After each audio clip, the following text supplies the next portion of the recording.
भक्तों ने गहरी चिंता व्यक्त की कि पश्चिमी देशों के बावजूद जहां समृद्धि और तकनीकी उन्नति अविस्मरणीय है, वहां मानसिक रोगों की संख्या में तेजी से वृद्धि हो रही है।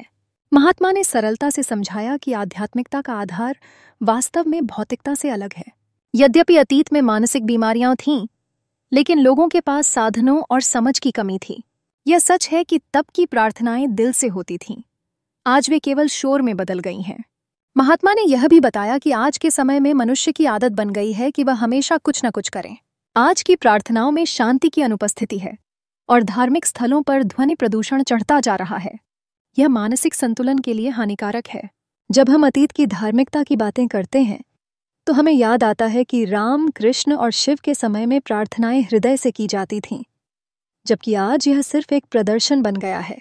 व्यक्तिगत ध्यान की कमी और ध्यान में अवरोध के चलते धर्म का वास्तविक सार कहीं खो गया है। हमारे आसपास का धार्मिक वातावरण भौतिकता का शिकार हो चुका है। महात्मा ने कहा कि आज सच्चे धार्मिक व्यक्तियों की अनुपलब्धता एक चिंता का विषय है। हर कोई केवल अपने स्वार्थ और भौतिक लाभ में लिपटा हुआ है। धन ने इच्छाओं को बढ़ावा दिया है और इसी कारण लोग भौतिक धन के पीछे भागते हैं। महात्मा ने भक्तों को सतर्क किया कि आज धर्म को व्यावसायिकता में बदल दिया गया है। गीता, जो कृष्ण की अमूल्य पाठशाला है, अब केवल बिक्री के लिए एक साधन बन गई है। लोग इसके उचित ज्ञान को समझने में असफल रहे हैं। भक्ति का वास्तविक अर्थ भूलकर लोग उसे प्रदर्शन का हिस्सा बना चुके हैं। महात्मा ने जिज्ञासा पैदा की कि क्या हमारे प्रार्थनाओं में सच्चा प्रेम, स्नेह या आत्मा भरी हुई है? आध्यात्मिकता का सार भक्ति भावना में निहित है। यदि कोई व्यक्ति साधारण भौतिक वस्तुओं को लेकर ही पूजा करता है तो उसे सच्चे ज्ञान की प्राप्ति नहीं हो सकती। महात्मा ने यह समझाने का प्रयास किया कि शिवलिंग की पूजा का अर्थ केवल भौतिक वस्त्र चढ़ाना नहीं, बल्कि जीवन में ज्ञान और आत्म साक्षात्कार की अग्नि जलाना है।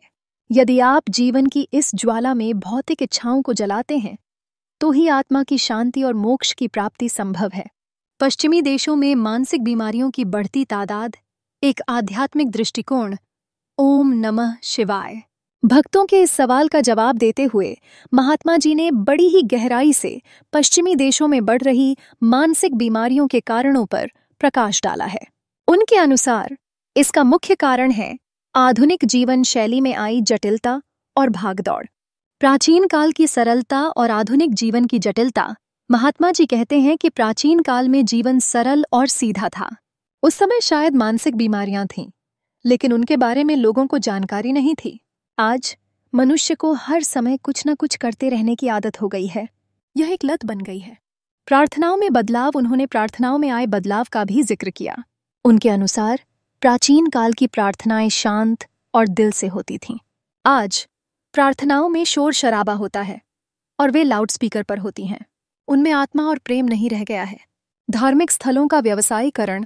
महात्मा जी ने धार्मिक स्थलों के व्यवसायीकरण पर भी चिंता जताई। उन्होंने कहा कि आज जितने बड़े धार्मिक स्थल हैं, धर्म उतना ही कम होता गया है। कृष्ण की गीता आज सिर्फ बिक्री के लिए एक किताब बन गई है। कोई इसे समझता नहीं है, कोई इसे समझा नहीं सकता है और कोई इसे समझना नहीं चाहता है। सच्चे धार्मिक व्यक्ति की कमी। उनके अनुसार आज समस्या यह है कि आपको एक भी सच्चा धार्मिक व्यक्ति नहीं मिलेगा, क्योंकि ये सभी भगवान जिनकी आज विभिन्न धर्मों के लोग पूजा करते हैं, वे धनवान होने से भिखारी बन गए हैं, क्योंकि धन से इच्छाएं और लालच पैदा होते हैं। भौतिकवाद का बोलबाला। महात्मा जी ने भौतिकवाद के बोलबाले पर भी प्रकाश डाला। उन्होंने कहा कि आज के धार्मिक नेता और गुरु क्या चाहते हैं। हर कोई भौतिकवाद में उलझा हुआ है। प्रार्थनाओं में प्रेम और आत्मा की कमी। उन्होंने भक्तों से सवाल किया कि क्या उनकी प्रार्थनाओं में प्रेम, स्नेह, हृदय और आत्मा है। उनके अनुसार शिवलिंग पर घी, दूध और दही चढ़ाना पाखंड, लालच और डर के अलावा और कुछ नहीं है। ज्ञान और आत्म साक्षात्कार का महत्व। महात्मा जी ने ज्ञान और आत्म साक्षात्कार के महत्व पर जोर दिया। उन्होंने कहा कि असली धर्म वही है जो आपको ज्ञान और आत्म साक्षात्कार की ओर ले जाए। दुकानों और व्यापार का जिक्र। उन्होंने दुकानों और व्यापार का जिक्र करते हुए कहा कि जिनके पास धर्म होता है वे व्यापार नहीं करते। व्यापार वे लोग करते हैं जिनके पास धर्म नहीं होता। निष्कर्ष महात्मा जी के विचारों से स्पष्ट है कि पश्चिमी देशों में मानसिक बीमारियों की बढ़ती तादाद का मुख्य कारण आधुनिक जीवन शैली में आई जटिलता, भौतिकवाद का बोलबाला और धर्म का व्यवसायीकरण है। gmnoj13.wixsite.com Realized Living www.iitbaba.net